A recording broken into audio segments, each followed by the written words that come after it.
Most people view war as something that just involves humans and their nations, when really war affects everything that gets swept into its path, including the environments and wildlife that are situated in the same place these wars take place. War destroys wildlife, disrupts native habitats, and contaminates land, air, and water. 90% of major wars have taken place in countries that contain areas that have endangered wildlife. Usually, these are poor countries, which already naturally put strain on the environment. According to the organization Environmentalists Against War, the U.S.'s use of Agent Orange in the Vietnam War was a deadly herbicide that killed crops and forests and the creatures that lived in these forests. For too long, people have sat by and watched the side effects of war destroy the earth and its inhabitants. Now another land is besieged in war, and its wildlife is being threatened as well. Of course, I'm talking about the war in Afghanistan. War in Afghanistan has left this country and its wildlife in a state of turmoil. But there is so much focus on war and placement of Afghani people that no one is doing anything to save the wildlife and the land in which they inhabit. Due to Afghanistan's unique location between biomes, Afghanistan has a huge variety of landscapes that include grasslands, deserts, marshes, and mountain ranges, such as the Hindu Kush and Pamirs that make Afghanistan a spectacular landscape and an important site for global biodiversity. Afghanistan is able to provide homes for a huge variety of rare and proud species, including 9 species of wildcats, which include snow leopard, lynx, karkal, leopard cat, jungle cat, wildcat, Pallas cat, and sand cat, according to the Wildlife Conservation Society, that is. Unfortunately, war has put these cats' lives and even existence at risk. As a result of 2 decades of bombing in Afghanistan, very few snow leopards are left today. Only 3,500 of these highly endangered cats are left in the world, and experts estimate that there could be less than 100 left in Afghanistan. War is awful enough when just people are getting blown up and killed, but when animals start getting involved, that's where we need to draw the line and take a stand for what is right. Not only has the bombings affected the leopards, but also during the American bombing runs in Afghanistan during 2001 and 2002, the Siberian cranes and tens of thousands of ducks and other birds were disturbed during their migration. Now entire bird populations have since gone missing across the entire Afghan and Pakistan region, which is a major migratory route for many species.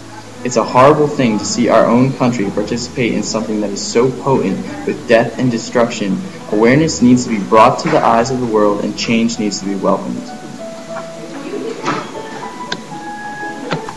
It's not just Afghanistan's wildlife that's being destroyed, but also the very environment in which these animals thrive. Officials at the WCS, or Wildlife Conservation Society, believe that the devastation of Afghanistan's environment was due to the decades of near constant conflicts. Forests have been cut down.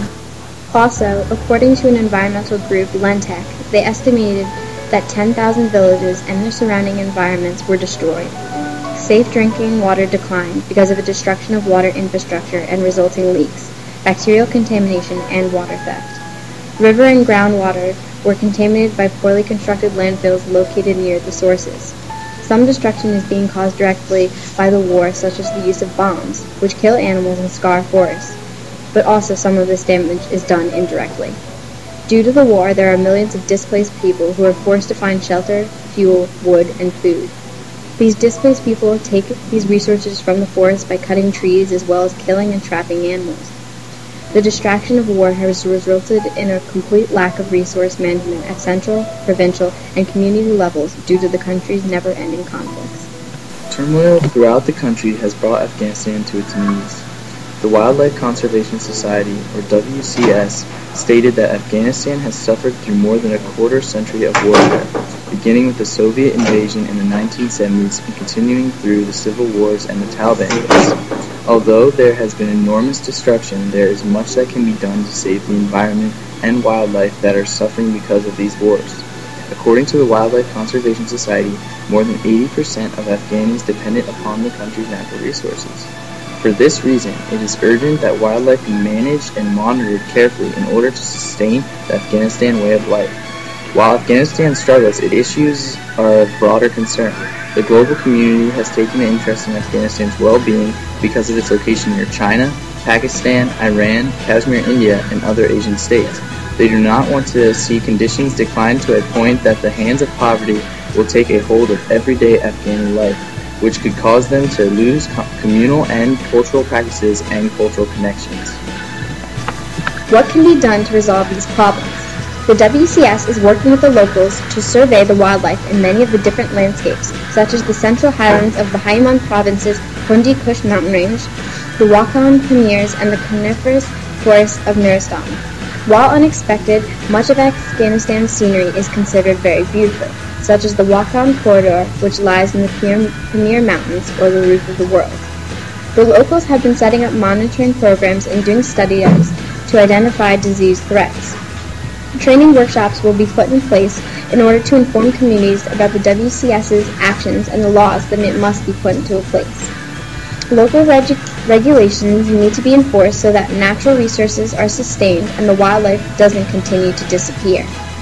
The Afghanistan government and the Wildlife Conservation Society have worked hard to create the country's first national park, called Band-e-Emir, which will preserve not only the wildlife but ecosystems as well. Band-e-Emir contains 6 crystal blue lakes and natural travertine dams. The park will work to not only preserve these precious things but also give an opportunity to supply the locals with some sort of income. The animals within the park have been surveyed and identified, boundaries have been set, and there is a park management which also will include trained local rangers. Endangered species that range across Pakistan, Afghanistan, Pakistan, and China, such as the Marco Polo sheep and snow leopards. The WCS is hoping to create a 4-country transboundary protected area in order to save these beautiful animals from vanishing completely. Due to the distraction of war within this country, people are not focused on other important matters at hand. Wildlife in Afghanistan is diminishing quickly, and the landscape is being destroyed. Something needs to be done quickly in order to save this country from devastation.